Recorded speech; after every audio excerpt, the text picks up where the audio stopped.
जब राम जी ने अनेक बाण मारे और रावण नहीं मरा, तब विभीषण जी ने बताया, पहली बात तो ये बताई कि नाभि में मारो, दूसरी बात बताई, बोले प्रभु इन बाणों से नहीं मरेगा ये, क्योंकि इसके प्राण तो पहले ही एक बाण पर आपके पूर्वज रघु महाराज ने लिख दिए थे, और वो बाण इस वक्त ब्रह्मा जी के पास है। तुरंत राम जी ने ब्रह्मा जी का आह्वान किया तो ब्रह्मा जी ने तुरंत बता दिया, बोले महाराज मेरे पास नहीं है। बोले जब मैंने रघु महाराज से बाण ले लिया था तो रावण ने देख लिया था, रावण को पता था कि मेरे प्राण इन्हीं बाणों में हैं, तो रावण ने खूब घनघोर तपस्या करके मुझे प्रसन्न करके वरदान मांगा। तो मैंने कहा वरदान मांगो, तो इसने वरदान में वही मांगा कि वो बाण मुझे दे दो जिसमें मेरे प्राण हैं। राम जी बोले तुमने दे दिया होगा। बोले प्रभु मैं भूल गया था कि वो बाण मांग सकता है। बोले फिर क्या हुआ?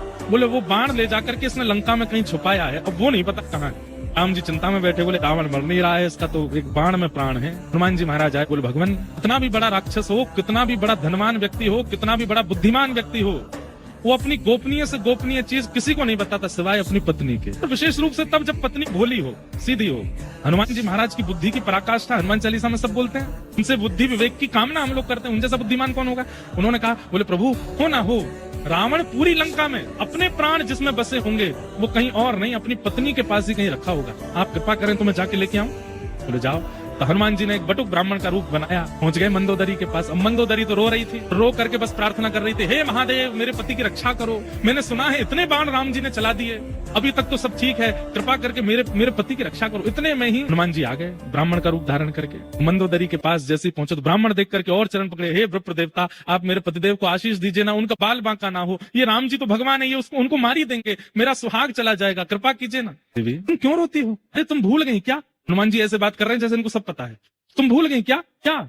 एक बाण है जिसमें रावण के प्राण बसते हैं, और वो बाण यहीं लंका में ही उसने छुपा रखा, जब तक वो बाण नहीं मिलेगा तब तक राम जी इसको कैसे मार देंगे। ये तो हो गई थी हजारों साल पुरानी बात। मंदोदरी बोले अरे हाँ वो बाण तो मेरे ही भवन में रखा है। हनुमान जी बोले पता तो चल गया है, एग्जैक्ट हाउस नंबर और पता चल जाए वो कैसे पता चलेगा। हनुमान जी ने एक तकनीक बताई, बोले सुनो देवी, बाण तुम्हारे भवन में है, ये बात बस मैं और तुम जानते हैं, लेकिन देवी अगर तुम चाहती हो कि रावण की रक्षा हो, अपने उस भवन में जाओ, पुष्प अक्षत चंदन माला लेकर के जाओ, जहां पर वो बाण रखा है वहां पर पुष्प चढ़ा देना, अक्षत चढ़ा देना, आरती कर देना, और जब तक ये युद्ध चल रहा है उस स्थान का पूजन करती ही रहना। एक भी क्षण के लिए वो पुष्प अक्षत चंदन से विहीन नहीं होना चाहिए स्थान, नहीं तो कोई भी उस बाण का वहां से हरण कर लेगा। और मंदोदरी बोली मैं अभी जाती हूँ। हनुमान जी बोले जाओ, अब मैं भी मक्खी बन के आऊं पीछे। हनुमान जी लेंक से बन गए, मंदोदरी गई थाली सजा करके अपने निज भवन में, खूब सारे खंबे लगे थे, उनमें पीछे एक खंबा था जिसमें वो बाण चिना हुआ था भीतर। मंदोदरी गई, वहीं जाकर के जैसे ही माला चढ़ाई, अक्षत आदि लगाए, हनुमान जी छोटे से बन के गए, इतने में विशाल रूप धारण किया